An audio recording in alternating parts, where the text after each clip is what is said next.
Hello, everyone, and thanks for joining us for Fuel Your Pipeline, Harness Manufacturing Funding to Modernize and Secure Facilities.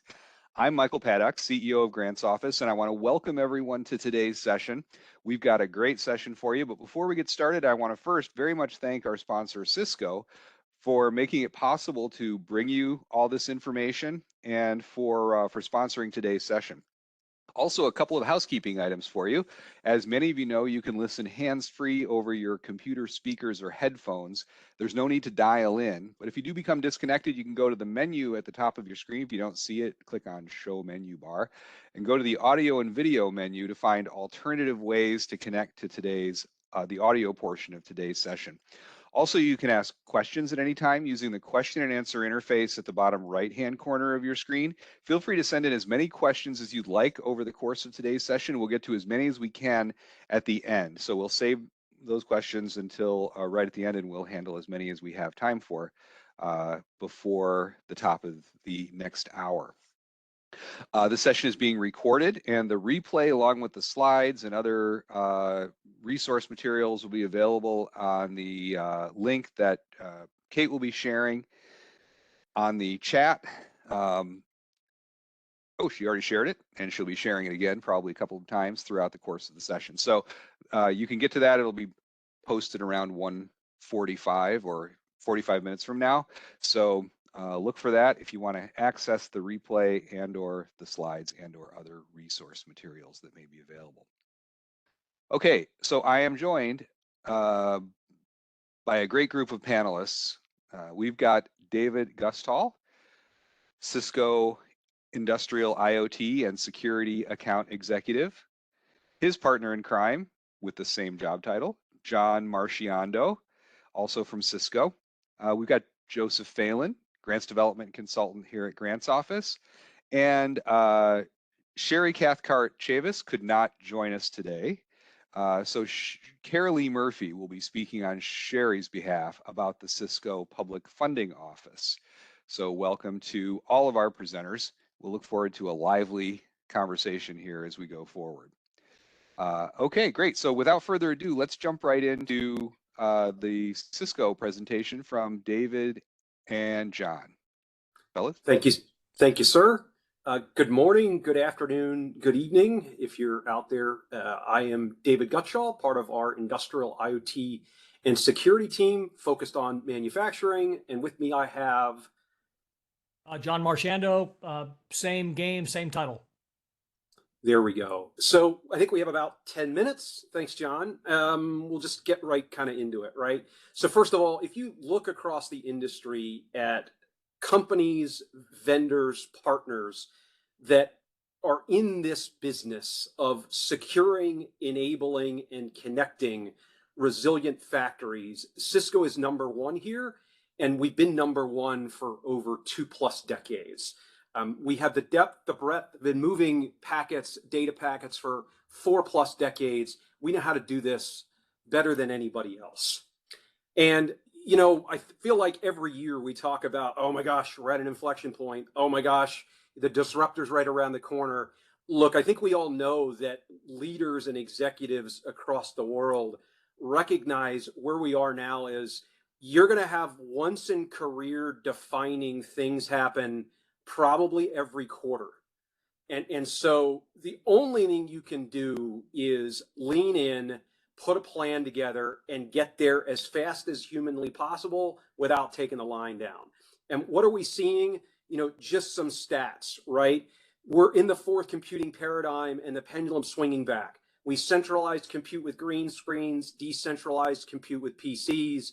We re-centralized again with VMs, and now compute's coming back to the edge close to where the data is generated. Nobody can find enough people. There's more open jobs, and we're now having to automate more because we automated as much as we could, put 10 people on the line, and now we can only find 6. And so how do we get our arms around that? Retraining folks, getting them educated on this AI-ready world that we're moving into, and being ready to embrace that inside of the production part of the factory. And look, IT, OT has got to continue to converge, and folks have finally kind of recognized that. John, anything to add here? And the only thing I would add on the right side of the screen there is that information for the 41% of IT and OT teams that are working independently on cybersecurity. That comes out of a Cisco State of Industrial Networking report that we publish on a yearly basis. And that really takes a look at trends and where the current industry is and where things are going. And that bubbled up to the top as something that needed to have a particular focus was IT and OT collaboration, especially on cybersecurity. Yeah, spot on, John. It's more critical now than ever to get those teams talking. And so here's the great news. We launched some amazing products at Cisco Live. Cisco's not sitting on its hands inside of our core spaces, right? First, you got to secure what's out there. You can't have a great running, resilient, active, hitting your production targets plant without having that secure, reliable connectivity. And we're baking that visibility in the network, and we'll double click on that in a moment. We've got to have new, faster, better, more capable processor intensive and bandwidth intensive switches, because AI's fuel is data. And suddenly data, if it was not that important, then it became a little bit more important. Then with kind of the migration to cloud, it became even more important. Now it's even more critical than ever, because the network legitimately will shut down your business if it's not resilient or reliable. And we've gone to like a mobile first bias. It used to be, it was wired networking first. Now it's very much wireless networking first. And so again, we're going to double click kind of on each one of those and go into kind of that detail. So first, you've probably seen us talk about how important baking observability and visibility is into the network. We don't want you to have to overlay something on top of it. You don't get any closer to processes, systems, and what the heck happened than the network. And so we bake those visibility capabilities in top floor to shop floor. In the shop floor, we leverage our CyberVision product to get an understanding of what the heck is going on in that space. And the great news is, from this product standpoint, we're now auto grouping assets. That was our big live announcement. And so we're taking that gobbledygook that it sees from a visibility standpoint, all of these connections and systems and what have you, and getting a first pass at auto grouping, which gets you the old 80-20 rule. It's about 80% complete. You may like what comes out of the box, but it gets you a heck of a lot faster than just having it kind of show up all at once. And look, you know, you see AI sprinkled a little bit, a couple different places, but we know that these things are revolutionizing manufacturing, whether it's machine vision, more virtualization, software defining some of the automation, and providing more capabilities at all of the stops along that edge to cloud journey. John, I would only say one addition on this slide. Sorry for interrupting you there. No problem. So you'll see something, virtual PLCs. And what that really is it's abstracting the PLC functionality into basically a personal computer or a thin client that you can not have to put right at the machine side. And so you can put it anywhere in the plant. And so it makes it a little more flexible, saves you some floor space and panel space, and it doesn't lock you into a certain set of hardware. Yeah, spot on. What it does is it makes suddenly the network, right, the jitter, those latencies, the large buffers, you can't be buffering inside the plant. It makes the network even more critical than it was. But look, that secure, scalable, resilient, AI-ready network, we've got to have additional features and functionalities inside of our switching portfolio in order to do this. So kinds of things that we launched, right? We've got 4 PPOE capability inside of these things. So high power for cameras, cameras and vision systems, high power for the higher pixel count, as well as the pan, tilt, zoom capabilities of those cameras. More bandwidth east and west. So generally, we always kind of think about bandwidth north and south, but now we're looking at that east and west bandwidth as well. And then copy and pasting those same capabilities into our IP67 ruggedized portfolio. So if you want to get rid of the cabinet that's out there and just mount the stuff right on the wall or on wherever it is, and oh, by the way, you get the doubling of the ability for it to last in basically any kind of harsh environment you want. And then we're expanding those same capabilities like that for PPOE and higher bandwidth into our traditional ruggedized rack mount portfolio as well, giving both horizontal and vertical stacking capabilities within that form factor. John, anything I missed there? Nope, all good. Excellent. A couple more things, then we'll turn it over to the folks that really matter. We have been kind of teasing this for a while, and man, now we're finally there, and that is we launched our Cisco Ultra Reliable Wireless Backhaul product a number of years ago that gave us the ability to suddenly have things that broke 802.11 fences, and that was this idea of near guaranteed data reliability and the ability to legitimately have, at the very least, 2 access points that we're talking to at the same time with make before break capabilities. The bad news was always that you had to pick one, and in some cases you might actually have to hang 2, even if it's the identical model, double the amount of access points. And now we're giving the ability to have traditional 802.11 wireless as well as that ultra reliable wireless backhaul capability within that same form factor. So places where you need that reliability as reliable as a wire, think about an AGV that if it roams and it takes 50 to 100 milliseconds to roam, that AGV, that automated guided vehicle, is going to fail safe and stop. Great news is it's safe. Bad news is it's down because it's not moving. You have the ability to move mobility applications like AGVs to the ultra reliable wireless backhaul side of that AP. John, this is you came from this world. What did I miss there? Nothing, actually. You did a fantastic job. I have nothing to add. Thank you, sir. And then finally, look, we know that these worlds are converging. We know that what OT needs, the process folks need from their network, tends to be a little bit different than what IT needs. And we are continuously giving more and more capabilities within our management platform of Catalyst Center, that on-prem component that IT understands, leverages, knows, and loves, and being able to take our traditional ruggedized portfolio that we just mentioned and be able to roll all of that data, knowledge, understanding, and insights up to Cat Center so you can have that more singular pane of glass in order to manage those. Because we know even if OT owns maybe tier 1 and some of tier 2, ultimately IT generally will get escalated to, and you want the ability to have that same insights that IT has in that layer. And with that, I believe our 10 minutes is up. Thank you, everyone, and we'll be around for the remainder of the time if you have any questions before the end. Thanks very much, David and John. Great information and certainly some innovative and exciting new things coming from Cisco.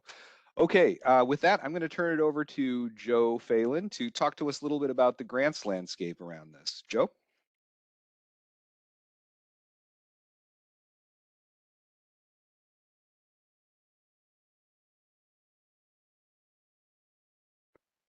Thanks, Michael. Thank you, John and David, for an excellent presentation. Today, I'm going to speak about the different grant opportunities available for manufacturers.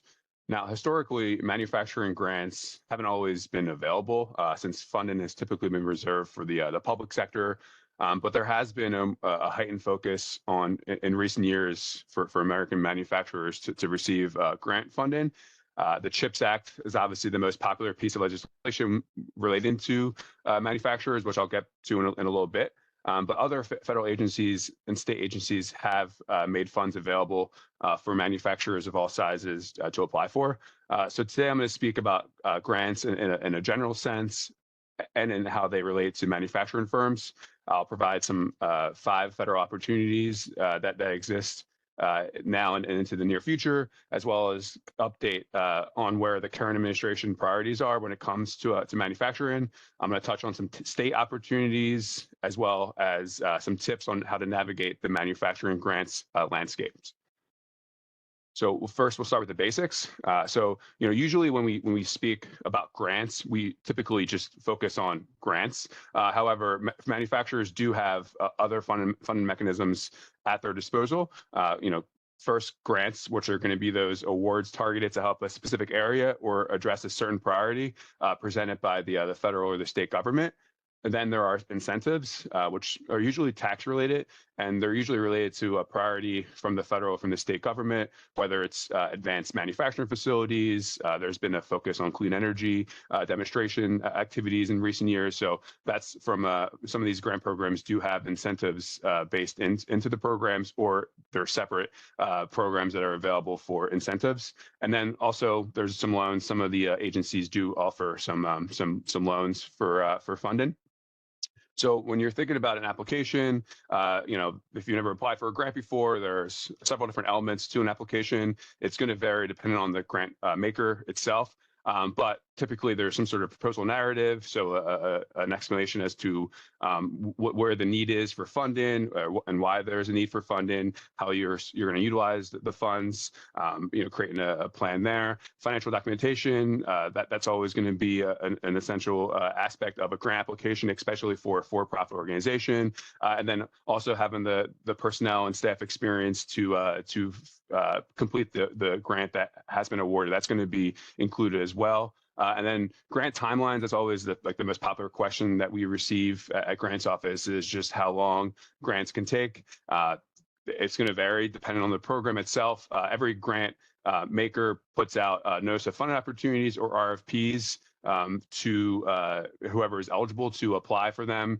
And it's typically anywhere from like 4 to 8, 10 weeks to submit the application once that NOFO or RFP is released. Now, with the CHIPS Act, we saw a little bit longer leeway for that time frame. There's going to be a program that I'm going to speak about in a little bit that has a longer runway for funding as far as the deadline goes. So it really will depend on the program. But historically, for federal programs, we do see that 4 to 8 weeks turnaround time once that grant has been posted on grants.gov or another website, to then accept applications until 4 to 8 weeks from that point. And then as far as when awards are announced, NOFOs and RFPs sometimes explicitly say when the deadline or when the application awards are expected to be announced, but it will depend. We see here right now with the CHIPS Act, there are some grants that are still being renegotiated or negotiated and then and renegotiated depending on where things stand from the previous administration and now the current administration. So there's going to be some various factors that go into when awards are announced. But there usually is some information in the NOFO or the RFP explaining when the period of performance is expected to begin based on when the awards are officially announced. So from from Cisco's perspective, they categorize manufacturers in these 6 categories. So you have discrete, which are going to be those automotive, aerospace, electronics, industrial machinery. You have process, which is focused on pharmaceuticals, food and beverage, and chemicals. Consumer goods, which is producers of textiles, personal care products, and packaged foods. You have small, medium size, which is pretty much any manufacturer with limited budgets and resources, so staff size or just overall revenue. You have heavy industry and industrial, which is going to be those industries producing metals, mining equipment, as well as construction materials. And then high tech and advanced, which is that semiconductor production, additive manufacturing, as well as renewable energy equipment production. And all types of these manufacturers are going to be eligible. There is a focus in certain aspects on those small, medium-sized manufacturers, as well as the high-tech and advanced, production of semiconductor and additive manufacturing. However, a lot of the programs that are out there, they explicitly mention, they're really focused on how manufacturers can use those funds to, help with manufacturing processes, to help with energy efficiency, those types of things. So it really just depends on the actual fundable project example, which leads us to the next slide, focuses on some of the projects that are eligible under federal as well as state funding.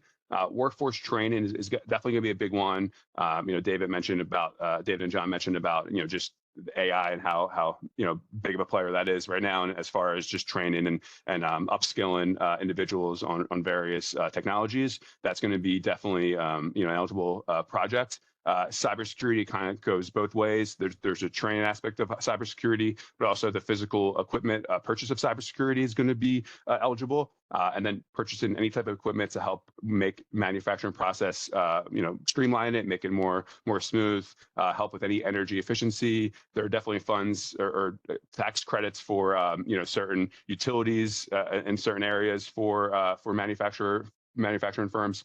And then you have expansion and the modernization of facilities is going to be a big one, especially when it relates to the CHIPS Act. Research and development, there's definitely some grants out there for to help for the future of manufacturing. And then you have allow organizations to reach certain compliance standards, and Industry 4.0 is a priority for certain states throughout the country. And then there's also just general capital expenses depending on where you're located and what type of manufacturer you are. So those are typically the examples of fundable projects that we see manufacturers having the most success with applications.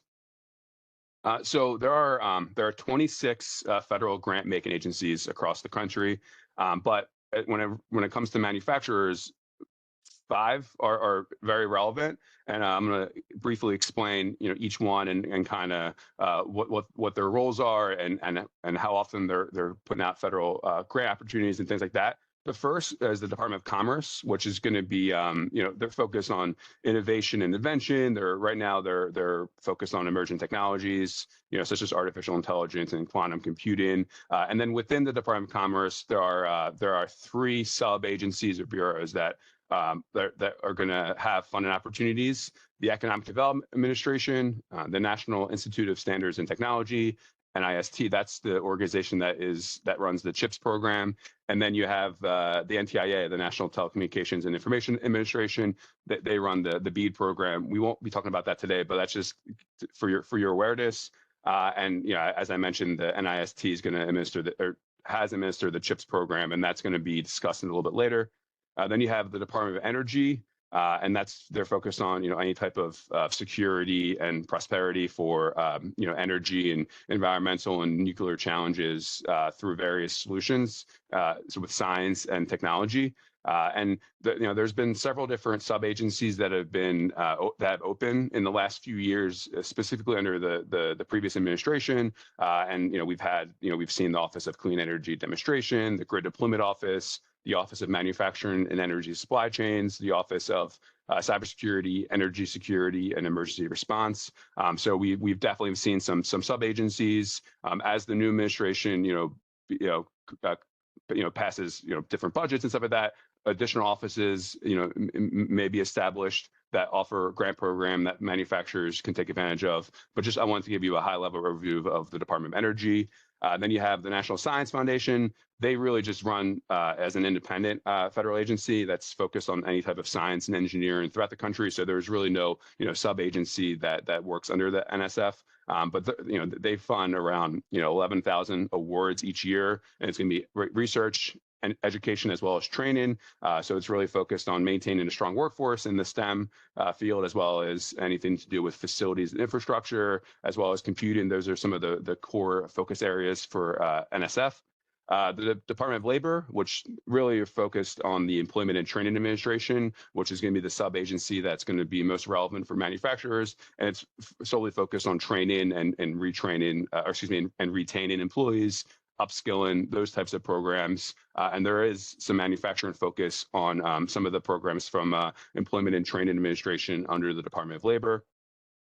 And then the last program or the last agency is the Small Business Administration, which in its name, it helps small businesses as well as entrepreneurs. And there are, right now there's a focus on Made in America Manufacturing Initiative, which is going to, provide a commitment to access the capital for small businesses, as well as to improve opportunities for public and private manufacturing support. So, that's just a kind of a basic overview of the federal grant making agencies that are most relevant for manufacturers. And with that, I'll speak about 5 programs, one from each of these agencies.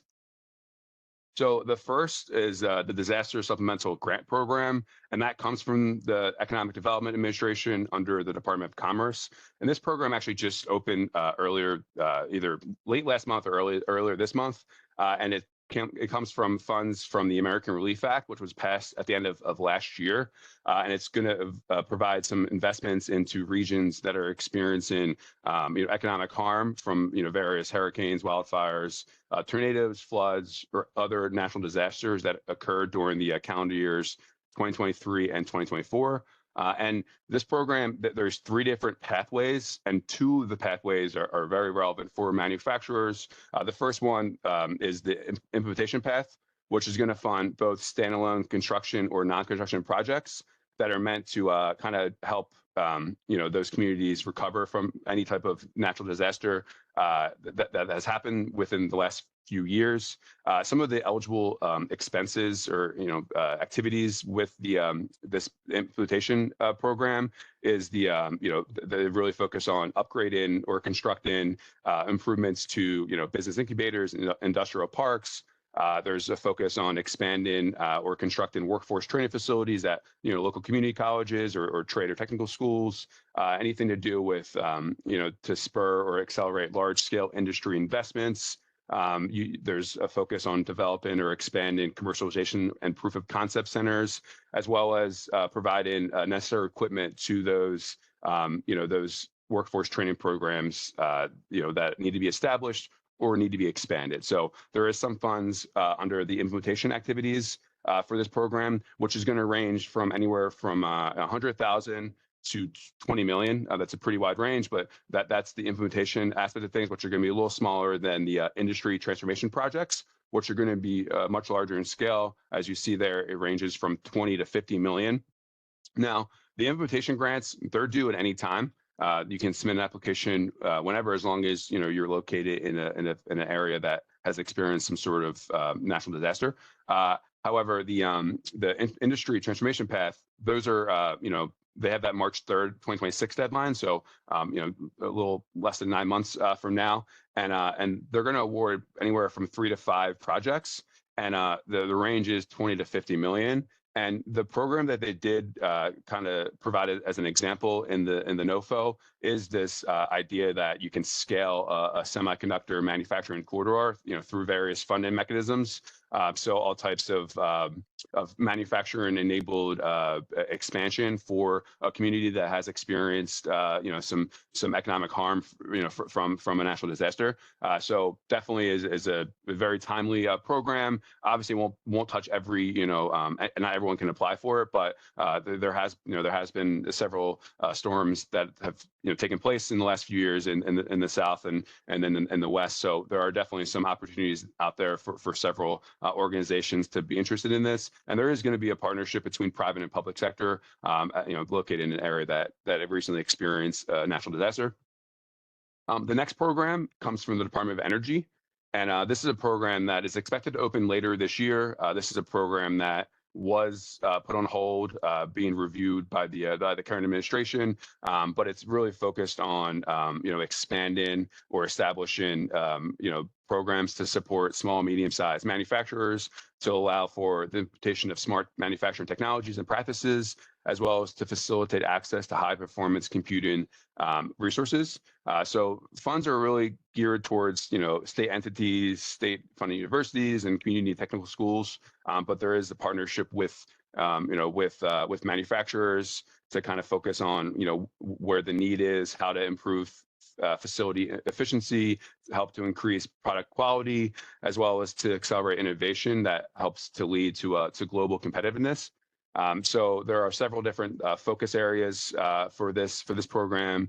You have an outreach component, you have a training and workforce development, you have facility, product, as well as process assessment, road mapping to kind of help build these plans to implement smart manufacturing improvements for small and medium-sized manufacturers. And then you also have the direct technology implementation, which is really going to focus on identifying or directly provided financial assistance to facilitate the small and medium-sized manufacturers access to and or implement of smart manufacturing and high-performance computing resource technologies. So those are some of the projects that are going to be funded under this program. The average award size is going to be 1.5 million. As I mentioned, later this year is expected to open. There's a chance that the wording gets changed a little bit in the NOFO, but we do anticipate this program to open up later this year. The next program, which won't open until next year, but it comes from the National Science Foundation. It's focused on, it's called the Future Manufacturing Grant Program, and it's really focused on various research and education to help enable new manufacturing capabilities with a focus on cyber manufacturing, eco manufacturing, as well as biomanufacturing. Now, there's a chance that some of these priorities are changed a teeny bit, but it's really focused on helping to enhance the U.S.'s leadership in manufacturing, by providing these new capabilities for both established companies as well as entrepreneurs. So U.S.-based, commercial organizations are able to apply for this program. There is an encouragement to connect with two-year educational institutions to apply for this or to work together. So that's definitely something worth pointing out. And the average award for this is $1.75 million. The next program comes from the Department of Labor, specifically under the Employment and Training Administration, and it has different names because new administrations adjust the program itself depending on where the need is from industry as well as from the economy perspective. But it's H-1B Skills Training Grant, and so we do anticipate this program to return in 2026.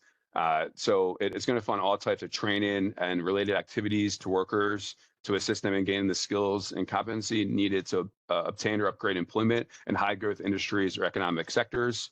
So projects were last awarded in September of last year, and that program was called the Building Pathways to Infrastructure Jobs, which really focused on advanced manufacturing, information technology, and any type of professional, scientific, and technical services occupations that support renewable energy, transportation, as well as broadband infrastructure sectors. So this program will have a new name, next year, and there will be, maybe more focus on certain aspects of workforce, training. Could definitely see a scenario where AI is included in the priorities of this next round of funding for this program. But it's going to be a partnership. There's going to be nonprofit organizations, workforce agencies, labor unions, as well as economic development agencies are going to be who you want to partner with for this program. But it's definitely a really competitive program, but also a really solid program for training and upskilling. And then the last program comes from the Small Business Administration. It's going to support all types of technology innovation through research opportunities. It's called the Small Business Innovation Research. There are several different aspects of this program. There's typically topics that are introduced. So for fiscal year 2026, it's expected that topics are released on August 4th as well as December 15th. For phase 1, and then on October 21st and March of 2026 for phase 2. So for phase 1, it's really focused on the proof of feasibility, while phase 2 focuses on any type of prototypes, demonstrations, and commercialization of advanced technologies. So in 2024, the average award size, there was 294 awards in total, with an average of just about 222,000 for phase 1. And then 160 awards in total, with just under 1.2 million as the average award amount for phase 2. And similar to most of these programs, it's going to be a partnership with the university to conduct research or to work on the commercialization of a specific technology or advancement in the technology. So definitely another program to keep an eye on. Also, as I mentioned, with the focus on the Made in America manufacturing initiative that the Small Business Administration has expressed since the new administration took over, definitely is an agency to look into for future programs as well. So typically the federal budget is where most grant funding flows from. The budget represents the priorities of the current administration, and the fiscal year begins on October 1st and ends on September 30th the following year. However, Congress is able to create additional opportunities through special legislation as an act of Congress, and special legislation takes place outside of the normal federal budget period. So it's meant to address a specific need, and both the Senate and the House have to pass a simple majority before the president signs the act of Congress into law. So there have been two specific programs that were introduced in the early part of this decade. The CHIPS Act, which was signed in August of 2022, it's going to authorize various funds to boost semiconductor industry with various funds for research and development, as well as semiconductor investments to build or to expand locations of semiconductor facilities. So we have two types of incentives: the commercial fabrication facilities, as well as the small scale supply chain projects. And then there have been 4 research and development programs. And we've seen over 40 awards announced, although these funds have not necessarily been spent yet. Actually, none of them really have been spent. It's been an ongoing process as far as being renegotiated with the Secretary of Commerce and the NIST. So that's where kind of things stand right now, as some of these awards that were announced towards the end of last year or the beginning of this year have been are being reworked. There have been 4 research and development awards announced to organizations in North Carolina, Georgia, California, and Arizona. But as far as like the big programs from CHIPS, we're still waiting to learn more about these awards that are being finalized, as far as when the programs are going to start, when the construction is going to start. And the thing about this program, though, is it's a reimbursement grant. So once specific timelines and project milestones have been completed, then the organization receives additional funds. So it's definitely still it's going to be a program that's going to be relevant well into the end of this decade, because obviously these things take time to build and things like that. So definitely something to kind of keep your eye on, and make sure you're checking in with the news about the different where things kind of stand with the CHIPS Act. Separately, there's the IIJA funding, which actually was signed in law in 2021. I typo there, but end of 2021, and it's really it was focused on infrastructure and job creation. It has been some relevancy for manufacturing companies, focused more so on the energy fund of things. Some of the funds have been awarded. This program has been around for a little bit now. However, some funds still remain. There were several programs, like the battery manufacturing and recycling grants program that had an open deadline when the new administration took over. That had been pulled, so we're still kind of waiting to see exactly where those things are, because some of the programs weren't necessarily aligned with the current administration's policies related to equity as well as climate change. So we're really just kind of waiting to see when or if these programs are going to reopen in the near future. So yeah, that's just kind of an update with IIJ and where kind of things stand with that. But with the current administration, there's going to be future budgets that are going to be passed. There's going to be future priorities that are going to be established. We already know from the Department of Labor, AI is going to be a major aspect of things. As labor shortages persist, manufacturers have been turned into automation to help boost those efficiencies, to reduce costs, as well as to kind of maintain those high level of production. So that's going to definitely see that as a specific area of focus from the current administration. And then in relation to cybersecurity, same thing. New technologies require cybersecurity to be key. So any type of training of employees on cybersecurity, as well as purchasing cybersecurity software or any type of equipment that helps to ensure that these technologies are secure, is going to be essential for organizations.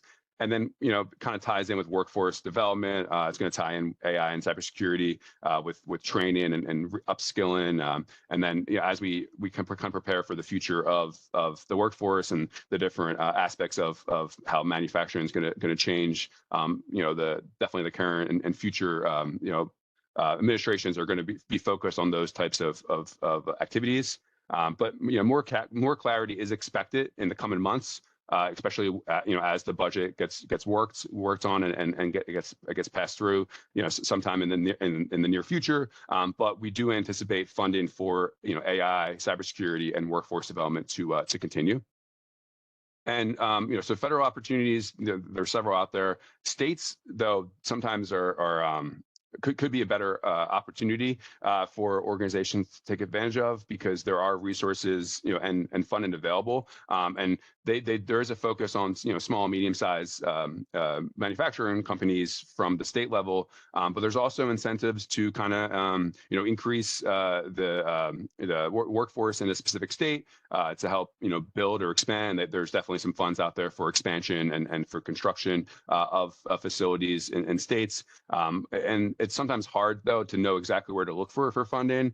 So the first thing to kind of think about is to focus on those, states that have, economic development, the commerce, small business advocates, tourism, workforce, advanced manufacturing. There are some, Massachusetts in particular has an advanced manufacturing agency that offers grant programming, labor. That's where you're going to find some of those state agencies that offer a competitive program.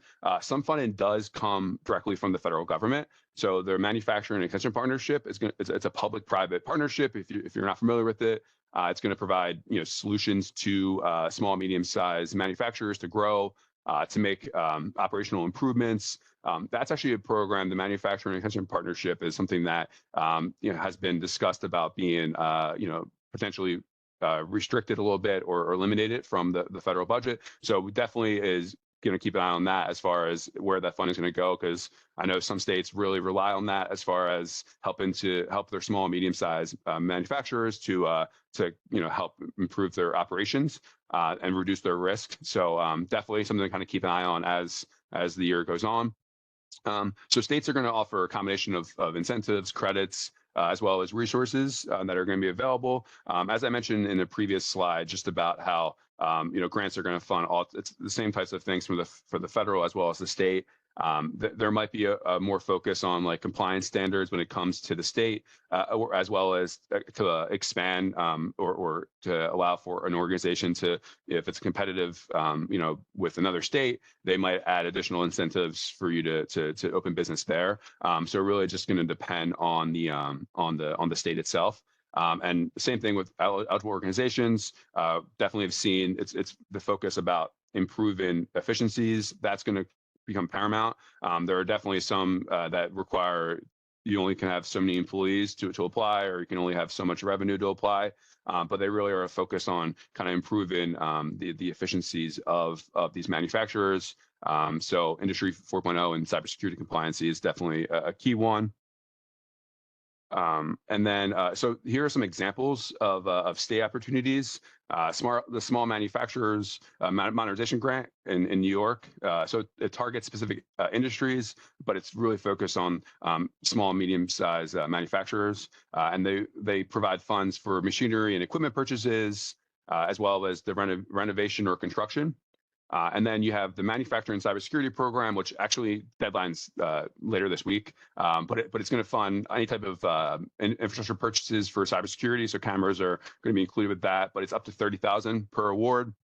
And they really in Massachusetts that they focus on partnering with nonprofit or community or technical college. They have 3 different programs from their advanced manufacturing office. And this is just one example of them, but they really focus on all types of partnerships with local organizations. Then you have the Manufacturer in Illinois Chips for Real Opportunity Acts in Illinois, semiconductor, microchip, and quantum computer manufacturers. So that's really focused on expanding facilities, research and development, as well as anything that help increase jobs in Illinois. And then in Indiana, there's the Manufacturing Readiness Grant, which is a pretty solid opportunity. It's any manufacturer can apply for it, but there is a preference to small and medium-sized manufacturers. It's a very popular program. They announced earlier, this spring or in the spring that the program had closed for 2025, but they're going to provide funds for any type of advanced technology, anything IoT related, as well as connectivity. And the thing with grants in general, but specifically state grants, is sometimes some of these programs that are going to be open, if you have any interest in applying for it, you can definitely, and maybe your budget is at a certain level, but you need funding for a technology purchase. You can always apply for a training and then kind of use the funds for that training for a technology purchase or vice versa. So it does give you some more flexibility when it comes to your finances and as far as what you want to utilize, what you want to prioritize at your organization.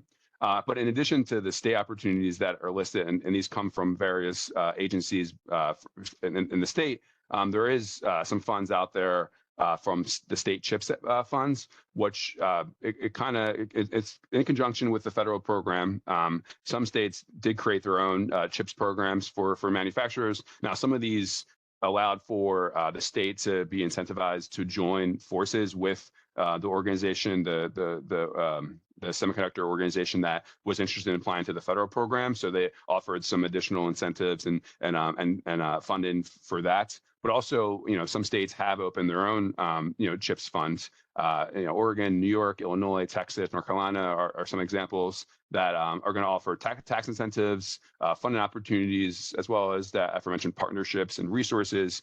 So CHIPS Act, when it comes to where things stand from the state level, and we do, there was legislation that was passed at the state, different acts of or different legislation was passed from the state level that will allow for future focus on semiconductor research and expansion of in those states. So another avenue to kind of look into as well.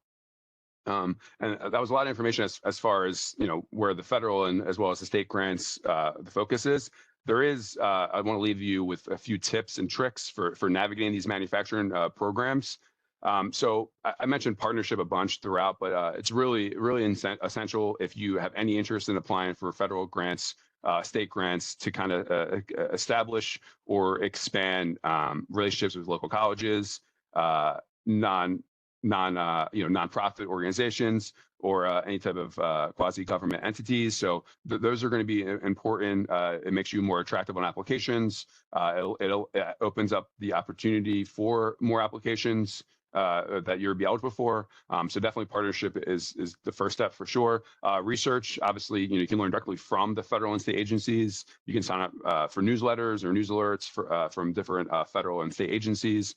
Trade magazines are a great place to visit. Depending on where you're located, there could be some in-person events, especially those manufacturing extension partnerships. They offer some really good in-person events about various cybersecurity initiatives or things like that. And then webinars. Obviously, it's very easy to sign to join a virtual webinar as you're doing right now. So preparation, evergreen documents. So you have statement of needs, company overview, personnel description, detailed areas of expertise, and the necessary financial documentation. As I mentioned, like sometimes grants, you want to be prepared for a grant as early as possible. But some of these documentation you can just have on file. Sometimes you already have it on file, but just always having those documents ready to go for when an application does open. You never know when a program is going to open, and as you're kind of reading through the different newsletters and going directly to the federal or state agency that makes the most sense for your organization, you want to be prepared to apply. One of the things to kind of focus on really is the pilot aspect of things. You definitely, if you have extra budget, to consider piloting a program to see if it's successful. And if it is successful, then you can ask the federal or state agency for funds to expand that program. We definitely have seen examples of that. So that's another good opportunity to kind of think about. And then last is to connect with the state and federal agencies. There's definitely a dialogue that's encouraged. They definitely want to see what's happening at the state or from the federal perspective, just within the country. And you can learn more about potential opportunities ahead of time, or various training initiatives or things like that. So just connecting with those individuals who are running these programs can go a long way. So it's definitely a good place to start if you're able to. And with that, I'm going to pass it back to Michael. Great. Thanks very much, Joe. Great. That was a lot of great information. You delivered it all at a record pace. Thanks very much for that. Lots of great information. Okay, with that, I want to turn it over to Carolee Murphy, who's going to talk to us a little bit about Cisco's Public Funding Office. Carolee? Thank you, Michael. Hi, everyone. Hope everybody's surviving, I don't know, the heat waves wherever you are. Uh, my name's Carolee Murphy. I'm the partner lead for the Cisco Public Funding Office. Uh, I'm filling in for Public Funding Advisor Sherry Cathcart-Chavis. I'm just going to get to my slide here. I just have one slide, but I'm just going to speak away from the slide. So our office, we support Cisco sellers, partners, and customers as it relates to grants, bonds, E-rate, and stimulus funding. So my main message to you from our team is don't do funding alone. I think Joseph just proved my point with everything he just shared. So luckily, you don't need to retain all of that or navigate it all or do that alone. You've got the Cisco Public Funding Office. So we do research and funding reports specific to you, project checks and training grant promotion. Our team actively monitors public funding sources, keeping in mind technology projects that may be underfunded or require funding. Uh, our public funding advisors, they are specialists when it comes to funding. So they can guide you on what funding options are available based on your mission, your objectives. And you get to focus on the fun stuff that David and Michael covered off the top. So yeah, the Public Funding Office, that's who we are, Cisco Public Funding Office, and we work with the Grants Office. Joseph is from the Grants Office, he just presented. So we work with them to stay up to date on all things funding so we can better serve you. We have a big team to carry the weight of all things funding. We know that most of you are probably wearing multiple hats at your work and you probably don't have time to put on a public funding hat. So that's why we're here to help. We cover many industries like K-12, higher ed, state and local government, commercial, manufacturing, transportation, energy, broadband, and so on. So I'll just wrap up quickly and say that our public funding advisors are operationally aligned, so they really know what's going on state by state. They work in hand, in step with Cisco account teams. So use those folks. Our public funding advisors are also aligned with verticals. So for example, the public funding advisor that covers manufacturing is Sherry Cathcart-Chavis. Sherry is amazing. And a little scoop for you, Sherry is a Cisco sales champion. So that's not easy to do when you're on the public funding team and you don't hold a quota, but she's a Cisco sales champion because she has helped folks navigate funding and get to their outcomes and their objectives using the public funding that's available to them. So I recommend, while you still have access to her, use Sherry to navigate everything that Joseph just mentioned and beyond. And my call to action is don't do funding alone. Okay, that's all for me. So I'll hand it back over to you, Michael. Great. Thanks very much, Carolee. That was very good. I'm going to leave this slide up. We have, I think, a Q&A slide, which I'll pretty much just leave this slide up so that you can see the QR code. It takes you to the webpage for the Cisco Public Funding Office, and you can get lots of great information there as well. We did have a question that came in about the state level funding callouts that Joe had mentioned earlier. And I just wanted to let everyone know that those funding callouts were just 4 individual state examples. The information on the other states will be included in an upcoming white paper that will be emailed to everyone who registered for today's session at a later date. As soon as it's finished up, we're just putting the finishing touches on that. So you can expect to see some significantly more detailed information and a little bit of expansion on some of the things that have been talked about today in that white paper. So I think we have no other questions. I want to let everyone know that the replay link is live. So the replay slides and other resources, that's all on the link that Kate has put through the chat. So if you want to, feel free to click on that. You can access, I think you'll be taken to that page immediately after the course of today's session. So You may not even have to click on anything, but it will be available and you get a follow-up email with that as well. Okay, so big thanks to Cisco for sponsoring today's session and making it possible for us to bring you all this information. Hope you enjoyed it. We have thanks to share with our presenters, David Gutschall and John Marciando, with Carolee Murphy, and of course with Joseph Phelan for all the knowledge and insights and action items that you've shared with us today. And to all of you, thanks for coming to today's session. I hope you found it a valuable use of your time, and we'll look forward to seeing you again on a future webcast. Have a great day, everybody.